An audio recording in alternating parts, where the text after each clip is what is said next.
Welcome back, fellow 80s nerds. Everyone, how's everyone doing? I hope you're doing well. It's Tony back once again for more Masters of the 80s. I've not put much out recently, and I've been running through my head about things I could do, things I can do, things I can't do. And I've come up with the idea that I'm going to be looking at my favourite films from each year, from 1980 right up to 1989. It'll give you a little bit more in depth about some of the stuff that's sat behind me. It'll show you predominantly what I'm into and what I like. And again, you know, I'm an 80s junkie. I love all that sort of 80s fine goodness of film. So I thought it'd be nice to have a look and see what's lying around in my collection. Go through the films that are my favourites from each year. And work through it that way. I mean, these videos are going to be a little bit longer because obviously some years I'll have more than others, but we're going to start off this video with 1980, so let's go and check out and see what I've got. Popeye. Saw this at the cinema when it first came out. Absolutely adored it at the time. I mean, it was a big deal even though it was a flop. And it was one of those films that, because it was a flop and people give it bad press over the years, I thought it was a bit shit when I got a little bit older. But going back to it with older eyes, watching it now, it's absolutely a fucking masterpiece. It's a brilliant film.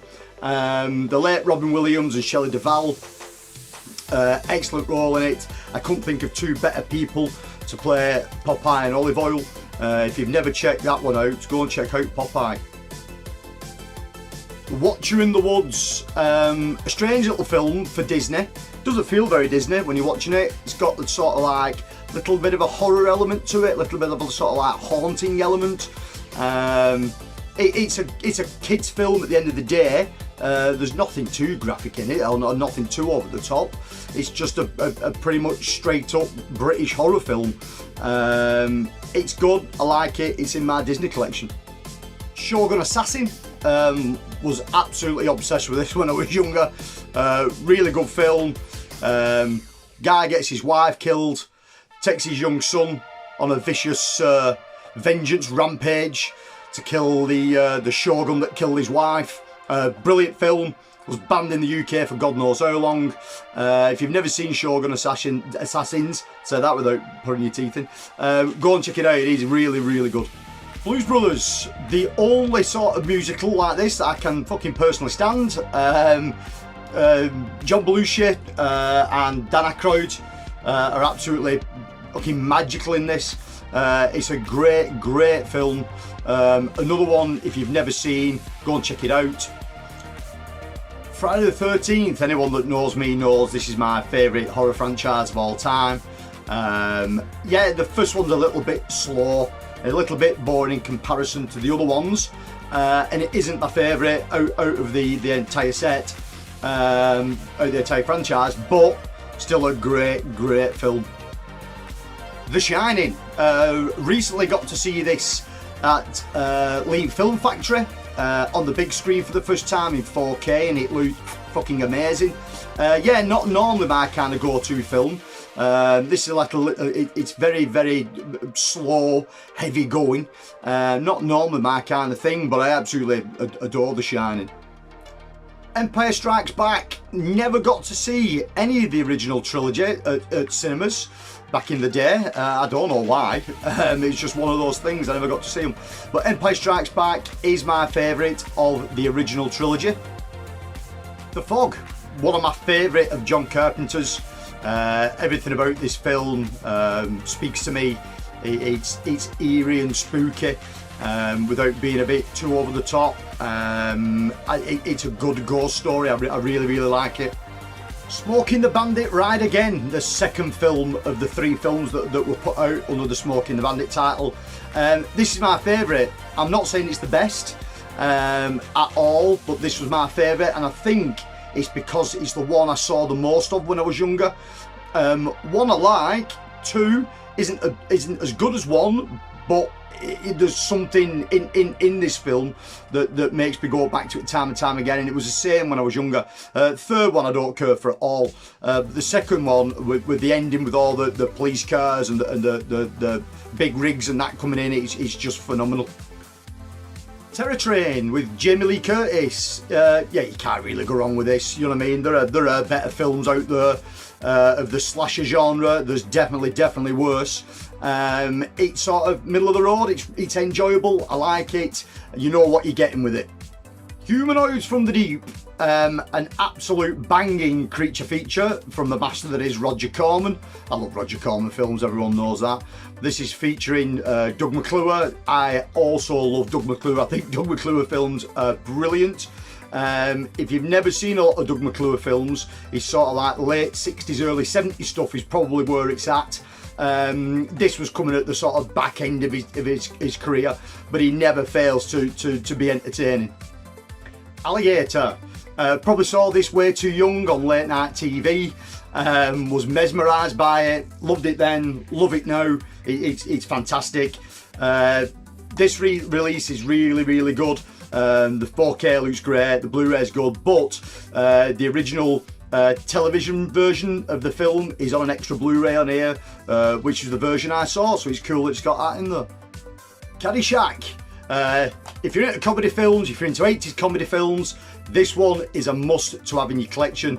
It's brilliant. It's got some heavy hitters of the comedy scene of the 1980s. It's a go-to. You can one of those you can keep going back and back and still really enjoy it. If you like the slasher films of Jamie Lee Curtis, I mean, we've already had a look at one with Terror Train. Prom Knight. Prom Knight is a better film. Really enjoyable.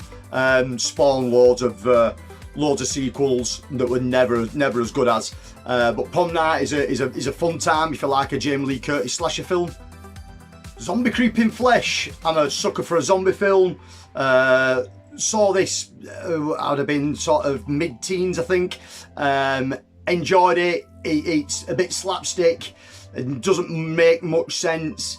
I went back recently, rewatched it after not watching it for a long time and thought, my God, what the fuck is this? It doesn't hold up that well, but it's still bags of fun just because of how sort of inconsistent it is, how many sort of like just nature shots are thrown in there to pad it all out, how crap the zombies look, the story arc just all over everywhere, but it's still a really good fun time. Lucio Fulci's City of the Living Dead, also known as The Gates of Hell, another zombie film that I go back to on a regular basis. I've always really enjoyed this one. Fulci one, little bit step up compared to some of the other tribe that was put out at the time. Umberto Lenzi's City of the Walking Dead, also known as, what the hell was it also known as this? Nightmare City, that was the one. Yeah, fun little flick. Another sort of zombie outbreak around an army camp, an army base. You've heard it all before, you've seen it all before, but it's a really good time. It's a nice little watch. A big favourite of mine now, Robert Ginty in the Exterminator. An absolute one-man fucking wrecking crew. Gets pissed off with some local guys in his neighbourhood and just goes on a vigilante rampage to check them all out. This iconic picture here is what was on the VHS cover. This is what got people into this film. This never really happens, but it swayed people anyway and got people into it. This is a gem of a film.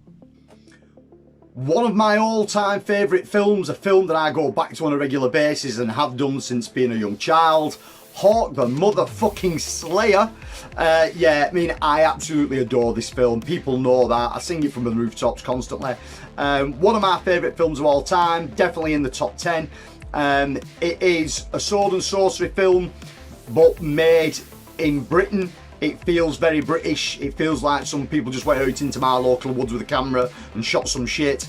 It's got a real low budget feel to it, but it's got absolute charm. It oozes charm. It's unbelievable how good it is. And it is silly and it is daft and the acting's not the best and the visual effects aren't that good. But my God, it's got something, and that something is absolutely perfect. If you have never seen Hawk the Slayer and you like fantasy films or sword and sorcery films, please go and check it out. It is loads of fun. You'll really enjoy it. Flash Gordon. Flash Gordon's fantastic. It's one of those films I can put on every Sunday afternoon and just kick back and watch it. It's like, it just washes over you with nostalgic goodness. It's a great flick. Again, it's really cheesy and really hammy, and it's camped up to the nines, but it looks visually brilliant. Some of the actors in this are fantastic. Brian Blessed is just an absolute fucking dream in it. The score by Queen sets the film into another level altogether. It's definitely one worth to watch if you've never seen it. And finally, for this episode of my favourite films from 1980, is another film that's in my top 10 films of all times. It's Battle Beyond the Stars. This is another Roger Corman classic. For me, probably the best sci-fi film that's ever been made. I absolutely love it. Yes, it's a Magnificent Seven rip-off, but it's done fantastically. Luke's brilliant. Some really good actors in it. You know the storyline, you know what I mean? Guy needs posse to go and fucking take out the bad guys. He goes, fires a posse, he takes out the bad guys. That's all there is to it. But again, it's another one of those that just oozes charm. It's very campy in places, but it's just a phenomenal little film. If you've never seen Battle Beyond the Stars, it's one of those sci-fi films that I would definitely recommend, and it's definitely one of Roger Corman's better films. So if you've never seen it, definitely check it out. It always gets a big thumbs up from me, this film. I never get sick of it. I never get tired of it. I can watch it over and over again. So that's it, people. That's it for the films in my collection from 1980. If you guys like any of those films, leave me a comment down below and we'll chat about it. If I've missed something completely that you should think, Tony, that should be on your radar, or that should be in your collection, leave a little comment down below. We'll chat. Guys, thank you very much for watching. Take care. Watch out for part 2 coming soon. I'll see you all later. Bye bye.